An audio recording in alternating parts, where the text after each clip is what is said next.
আমি মিটিংটা শুরু করবার আগে আপনারা জানেন গাজলডোবায় বিদ্যুতের ব্যাপারে না জানার ফলে অজানা মানে সঠিক বিদ্যুৎ সম্বন্ধে তাদের ধারণা ছিল না, ফলে বিদ্যুৎ পৃষ্ঠ হয়ে মারা গিয়েছেন 4 জন। তাদের ফ্যামিলি থেকে 2 জন এসছেন। আমি সুফলা দাস 2 লাখ টাকার একটা চেক, হয়তো কিছুই না, জীবনের বিনিময়ে টাকা হয় না, কিন্তু পরিবারটাকে তো দেখতে হবে, কেউ নেই। 5 লাখ আছে, ওটা ওনার 5 লাখ আছে। আর অনিমেষ দাস 3 লাখ আছে।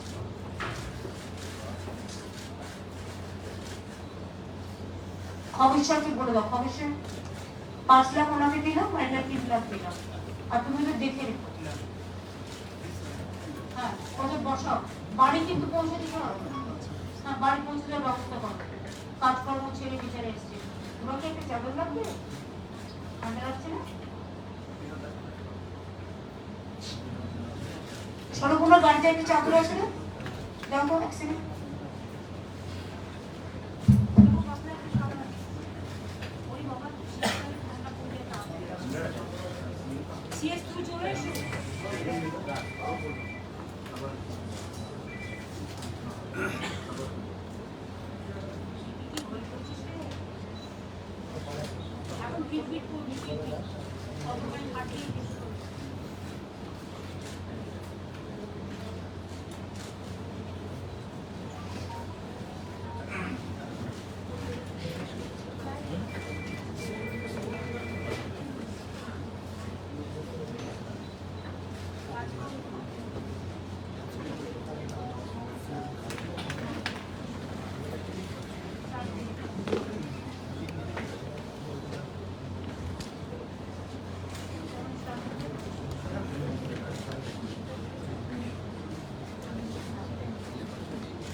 খুবই দুঃখজনক ঘটনা, একটা পরিবার সবাইকে হারিয়েছে। আমি আপনাদের সংবাদ মাধ্যমকে অনেক ধন্যবাদ এবং অভিনন্দন জানাচ্ছি, আপনারা অনেকক্ষণ ধরে অপেক্ষা করছেন। আজকে আমরা মেনলি কুচবিহার, জলপাইগুড়ি, আলিপুরদুয়ার, দার্জিলিং, কালিম্পং, দক্ষিণ দিনাজপুর, উত্তর দিনাজপুর, মালদা ও মুর্শিদাবাদ নিয়ে, মানে যেগুলো বন্যার প্লাবনে প্লাবিত হতে পারে এবং অলরেডি হয়েছে, তাদের সবাইকে নিয়ে মিটিং করলাম।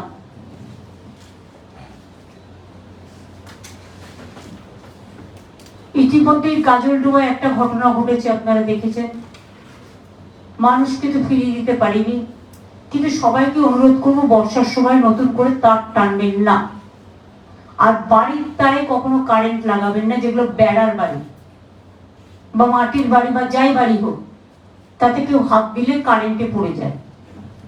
আর যদি কেউ বিদ্যুৎ স্পৃষ্ট হয়, আমি পাওয়ার ডিপার্টমেন্ট থেকে বলেছি একটা অ্যাড করতে, কখনো তাকে ছোবেন না। ছুলে যারা যারা ছোবে তারা সবাই বিদ্যুৎ পৃষ্ঠ হয়ে যাবে।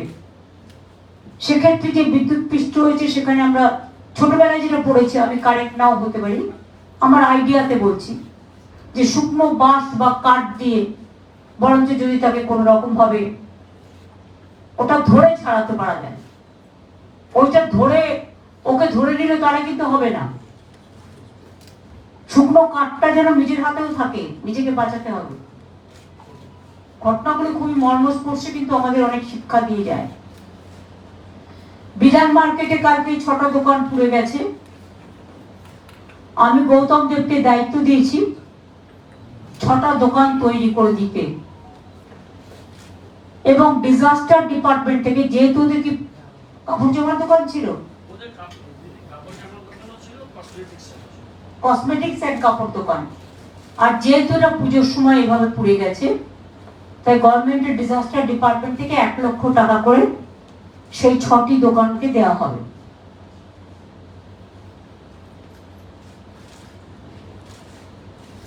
না, 6টা দোকান পড়েছে আমি জানি, 23টা দোকান পড়েছে, তাহলে এটা 50,000 টাকা করে দেবো।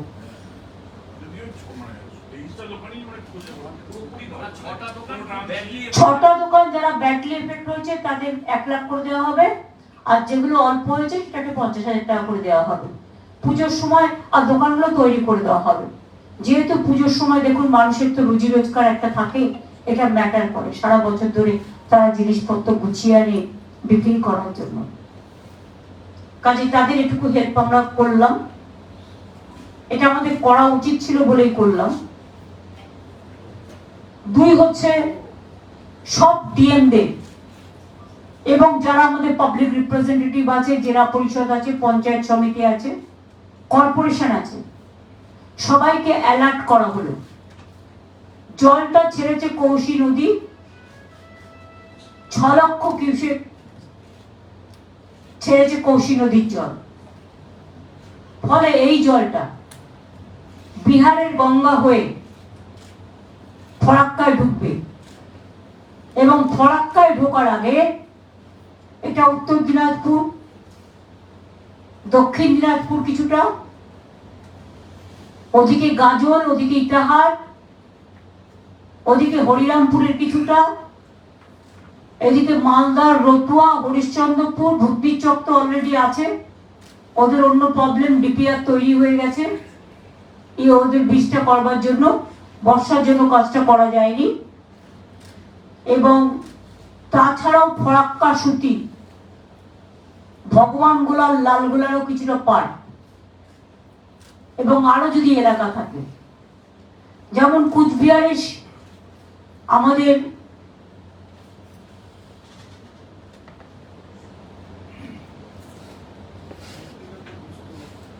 না মেকলিগঞ্জ যেমন আছে কিছুটা, হলদিবাড়ি, দিনাটা, শিকাই কিছুটা আছে, তুফানগঞ্জ, এগুলো দেখে নেওয়া হবে। মালদাও সবার সাথে কথা বলা হয়েছে, ডিএম থেকে শুরু করে যারা পাবলিক রিপ্রেজেন্টেটিভ ছিল, মিনিস্টাররা ছিল, জেলা পরিষদ, সবার সাথে কথা বলা হয়েছে। বিডিও, লাইন ডিপার্টমেন্ট সবাই প্রেজেন্ট ছিল। মুর্শিদাবাদেও কথা বলা হয়েছে, উত্তর দিনাজপুরেও কথা বলা হয়েছে জেলার সাথে, জেলায় যারা ছিলেন, দক্ষিণ দিনাজপুরেও জেলার যারা ছিলেন সবার সাথে কথা বলা হয়েছে। জলপাইগুড়ি, আলিপুরদুয়ার, কুচবিহার তো ফিজিক্যালি প্রেজেন্ট ছিল, দার্জিলিং, কালিম্পং, কাশিয়াং, ডিএম শুধু ছিল ভার্চুয়ালি, বাদ বাকি অন্যরা প্রেজেন্ট ছিলেন। যা যা বন্যা ত্রাণে করা দরকার, যাদের ফসল বীমা, মানে ফসল নষ্ট হয়েছে বা শস্য নষ্ট হয়েছে, আমাদের শস্য বীমার একটা টাইম করা থাকে প্রতি বছর 31শে সেপ্টেম্বর পর্যন্ত। কিন্তু যেহেতু লাস্ট উইক অফ সেপ্টেম্বর এই বন্যাটা আসছে, তাই ওটা আমরা এক্সটেনশন করে দিয়েছি এবছরের জন্য 31 অক্টোবর পর্যন্ত। বৃষ্টি যেই থেমে যাবে শস্য বিমার আন্ডারে টাকাটা total government of West Bengal দেয়, চাষিদের 1 পয়সাও দিতে হয় না। তারা চিন্তা করবেন না, শস্য হোক চাষের জমি হোক তার শস্য বিমা আপনি পাবেন। রাস্তাঘাটগুলো একটা ইনস্ট্রাকশন আমাদের এমএলএদের এবং লোকসভার এমপিদের দেওয়া হয়েছে যে গ্রামীণ রোড তার এলাকায় এবছরটা তারা করবে। যেগুলো তারা করতে পারছে সারা বাংলা জুড়ে বলা হচ্ছে, যেটুকু তারা করতে পারছে সেটা জানাবে ডিএমদের, তাহলে আমরা যেগুলো করব সেটাকে বাদ দিয়ে করব, যাতে একটা কাজের ডবল ব্যয় না হয়। ঘরবাড়ি যেগুলো ভেঙে গেছে ইতিমধ্যেই আপনারা জানেন গভর্নমেন্ট অফ ইন্ডিয়া ফ্লাডেও 1 পয়সা আমাদের দেয় না, যদিও flood control board, flood action এগুলো গভর্নমেন্ট অফ ইন্ডিয়ার অধীনে, ফরাক্কা ড্রেজিং করে না, ফলে ফরাক্কায় আরো জল জমা রাখতে পারত, যার জন্য বিহারও ডুবে বাংলাও ডুবে, দুটো রাজ্যেরই প্রবলেম হয়। ড্রেজিংটা করলে 6 লাখের জায়গায় অন্তত 4 লক্ষ ধারণ করতে পারত, তাহলে এই জায়গাগুলো অনেকটা কম ডুবত। একদিকে পুজো, অন্যদিকে বন্যার থাবা, সবটাই মানুষের পাশে থাকতে হবে। পুজো বলে বন্যার ত্রাণে মানুষের কাছ থেকে সরে গেলে হবে না, এটাও কিন্তু একটা সেবা। সুতরাং বন্যার ত্রাণের মানুষের কাছে দাঁড়াতে হবে, পাশে দাঁড়াতে হবে। ভর্তিতেও 2 জন মারা গেছে নৌকাডুবি হয়ে, তাদেরও 2 লাখ টাকা করে দেওয়া হবে। আর 2 জন পরিযায়ী শ্রমিক যারা বাইরে মারা গেছেন, একটা ডেড বডি আসতে পেরেছে, একটা পারেনি, তাদের পরিবারকেও 2 লাখ টাকা করে দেওয়া হবে। এছাড়া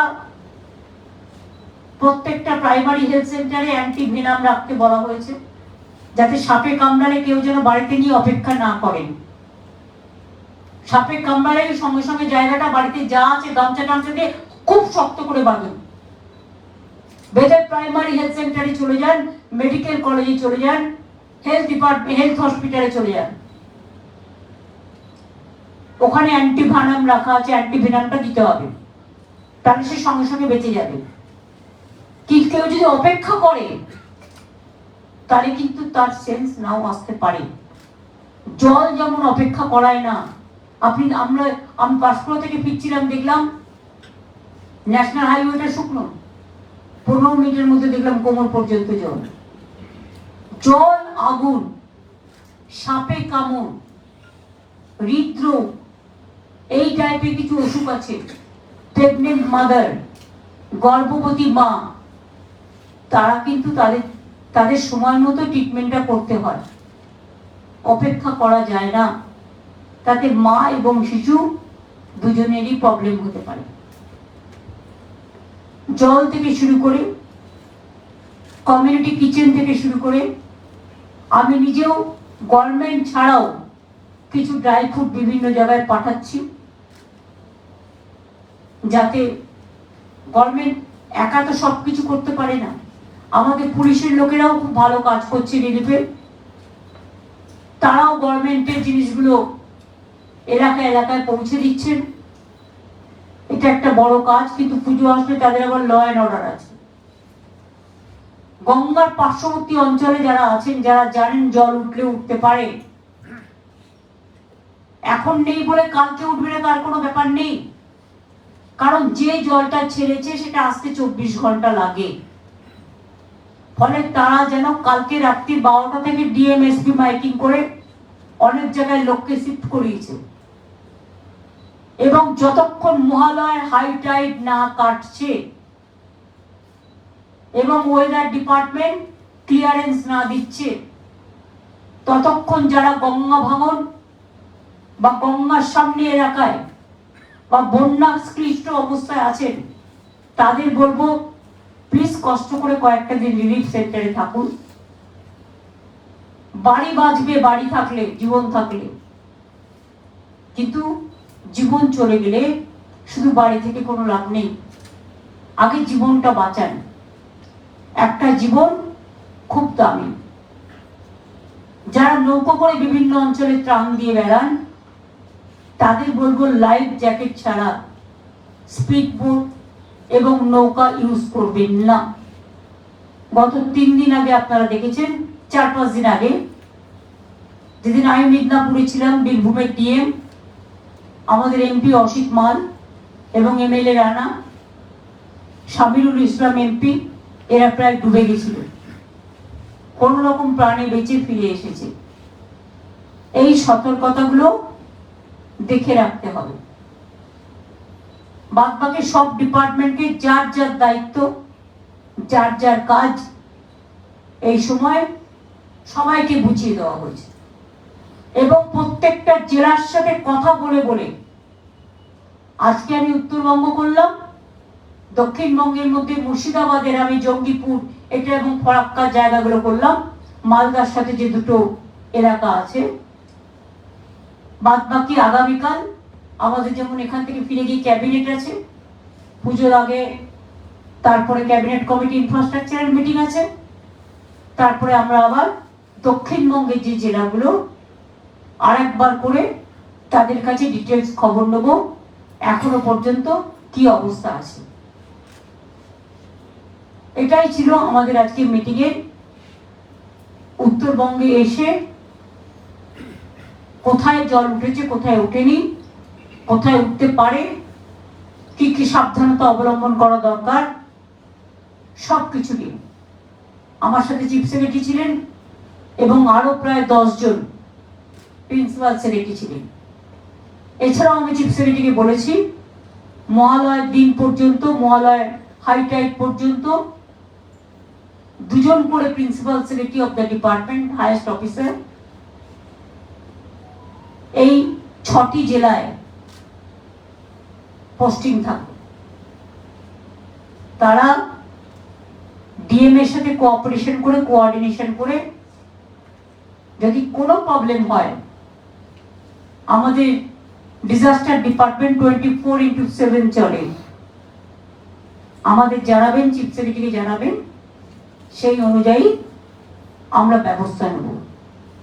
আমি এটুকু বলতে পারি সরকারের পক্ষ থেকে, প্রকৃতি আমাদের হাতে নেই, ড্যামগুলো আমাদের হাতে নেই। আমাদের দুর্ভাগ্য যে অন্য রাজ্যের জলটা আমাদের বন্যা ক্লিষ্ট করে দেয় এবং তাতে মানুষের প্রতি বছর খুব ক্ষতি হয়। চাষের জমি থেকে শুরু করে, শস্য থেকে শুরু করে, গবাদি পশু থেকে শুরু করে, প্রাণহানি থেকে শুরু করে, এমনকি আজকে আমি হরকাবানের কথাও মনে পড়িয়ে দিয়েছি, যেটা এতে হয়েছিল আপনারা জানেন, মালবাজারে। সুতরাং সবার সাথে কথা বলে আমাদের পক্ষ থেকে যা যা করণীয়, টোটাল একটা ফ্লাড নিয়ে অ্যাডমিনিস্ট্রেটিভ রিভিউ মিটিং হয়েছে এবং আশা করি প্রত্যেকে এটা দেখবেন এবং তারা দেখছেন অলরেডি, আরো দেখবেন ভালো করে। কোনো রকম অসুবিধে হলে পশ্চিমবঙ্গ সরকার সবসময় মানুষের পাশে আছে, মানুষের সাথে আছে। ওটা বলা হয়েছে 10 নম্বর জাতীয় সড়ক, 15 নম্বর জাতীয় সড়ক, এগুলো সেন্ট্রাল গভর্নমেন্টকে বলা হবে, যেহেতু এটা ন্যাশনাল হাইওয়ে আন্ডারে পড়ে। আর যে জায়গাগুলো ধস নেমেছে, বিশেষ করে সিকিম কানেক্টেড, এটা আর্মিকে বলা হবে, কারণ ওই রাস্তাটা না থাকলে আর্মির পক্ষে সিকিমটা ডিসকানেক্টেড হয়ে যাবে আর আমাদের লোকেরাও আটকে যাবে। ওটা আর্মির সাথে কথা বলতে বলা হয়েছে, সিএস কথা বলবেন। এই পর্যন্ত আজকে আমার প্রেস কনফারেন্স ছিল রিগার্ডিং ফ্লাড। আপনাদের সকলকে অনেক ধন্যবাদ। আশা করি এর বাইরে ফ্লাড রিলেটেড কোয়েশ্চেন করতে পারেন, আর অন্য কোনো কোয়েশ্চেনের রিপ্লাই আজকে আমি এখান থেকে দেব না। প্লিজ আজকে না, না না, নট দ্যাট। এটা আমার কাছে বেশি ফার্স্ট প্রায়োরিটি। আমার কাছে প্রায়োরিটি মানুষ, আমার কাছে প্রায়োরিটি মানুষ যখন বিপদে পড়ে তাদের পাশে দাঁড়ানো। কাজেই অনেক কিছু অনেকবার বলা হয়েছে, অনেক দিন বলা হয়েছে, নতুন করে আর কোনো কথা আমি বলতে চাই না। ফ্লাড রিলেটেড কিছু থাকলে বলতে পারেন, বাট আদার কোয়েশ্চেন নো। বললাম তো পাহাড়েরটা অলরেডি আর্মির সাথে কথা বলবে, যেহেতু সিকিমও যুক্ত আছে, শিপিং এবং কালিম্পং, দার্জিলিং, আর্মিরা এই রাস্তাগুলো ব্যবহার করে। এটা যতক্ষণ যত তাড়াতাড়ি সম্ভব করা উচিত, এটা সিএস কথা বলে নেবে ওনাদের সাথে। এই সময়টা পুজোর সময় পর্যটনের একটা ব্যাপার থাকে, সেটা জানি তো, সেটা তো পর্যটনের, তাদেরও তো যদি রাস্তাঘাট তৈরি না হয় তাদেরও প্রবলেম আছে, অনেকে আগে থেকে বুক করে রেখেছে। কিন্তু মনে রাখবেন ডিজাস্টার তো কারো হাতে থাকে না, যদি পরিস্থিতি স্বাভাবিক হয় তারা নিশ্চয়ই আসুক, আমরা চাই। ওটা তো ন্যাশনাল হাইওয়ে, ওটা ওদের কাজ ওরা করবে। দিদি আপনি মোটামুটি বলছেন যে আমরা 1-2 দিনের মধ্যে জলটা আসবে এবং এই বন্যা পরিস্থিতি আপনারা সতর্ক থাকার চেষ্টা করছেন, ডাক্তাররাও মোটামুটি আছেন, কিন্তু এরা আবার 2 দিনের মধ্যে একটা কর্মবিরতি। আমি পরিষ্কার আপনাদের বলেছি, flood is my priority. Without this priority I am not going to comment anything about any other issue. Thank you so much. Ma'am, ma'am it would be kindly to initiate क्या-क्या आप मैम ले रहे हैं? This flood, you know, Bengal have become the flood affected area like anything. South Bengal was affected earlier because of DVC water. More than 5 lakh cubic water they have released without our knowledge. So Bardhaman, Birbhum, Midnapur, East, West, Jharkhand, partly, Howrah, Hooghly, it was totally affected. And now because the release of 6 lakh cubic water from Nepal, Kosi river, now North Bengal is totally affected.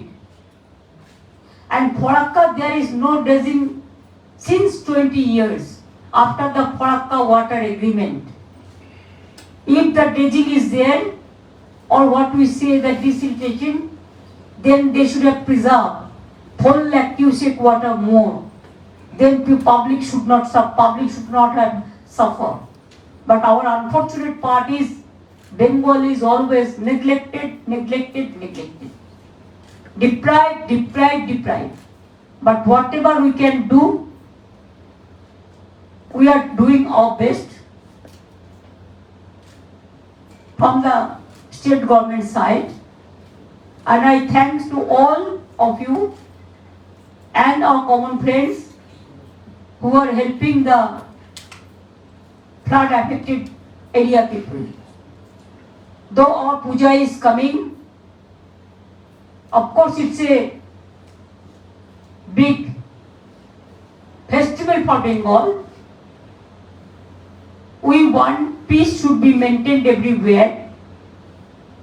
But in flood affected area, simultaneously, let the puja go on, the club will do it. And at the same time, our request would be to our people and the common people to be with the flood affected people, because that is our priority area. Thank you so much. Ma'am, you have written 2 letters to the Prime Minister. So did you get any response from them? Nothing. If I write a letter to Prime Minister, their state minister give me reply. And that is also not correct. I recorrect it and again send this letter to Prime Minister. Only Bengal, they have not received flood relief fund. You have seen it in the budget. Ma'am জাতীয় সড়ক নিয়ে 10 দিয়ে permanent solution, কারণ একদিকে রেলের tunnel, অন্যদিকে NHPC যে বিদ্যুৎ প্রকল্প, That the Chief Secretary has been authorized to take up the matter with the central government. তিস্তাকে ব্লক করে মাইনিং হচ্ছে ম্যাম, সেখানে ক্র্যাশার বসানো হয়েছে, একদিকে তিস্তাকে ব্লক করে, এটা কি বলবেন? একটা সাইডে তিস্তাকে বন্ধ করে দেওয়া হয়েছে। That railway is doing, so Econ is railway organization. So I will request the Chief Secretary to take up the matter with them, because they cannot block the water flow of water. Thank you. দিদি কালকে কিছু কর্মসূচি থাকছে এখানে? না গো, কালকে আমার ফিরে যেতে হবে। তার কারণ হচ্ছে আমার ক্যাবিনেট আছে, পুজোর আগে লাস্ট ক্যাবিনেট, এবং ক্যাবিনেট অন ইনফ্রাস্ট্রাকচার আছে। তারপরে আমার আবার দক্ষিণবঙ্গের বন্যার সমস্ত মনিটরিং করতে হবে। আর উত্তরবঙ্গ তো চলবেই, আমাদের অফিসারদেরও আমি রেখে গেলাম, ডিএমএসপিরাও করছে, আমাদের যারা পাবলিক রিপ্রেজেন্টেটিভ আছে তারাও করছে, জেলা পরিষদ, পঞ্চায়েত সমিতি, কর্পোরেশন সকলকেই অর্ডার দেওয়া হয়েছে।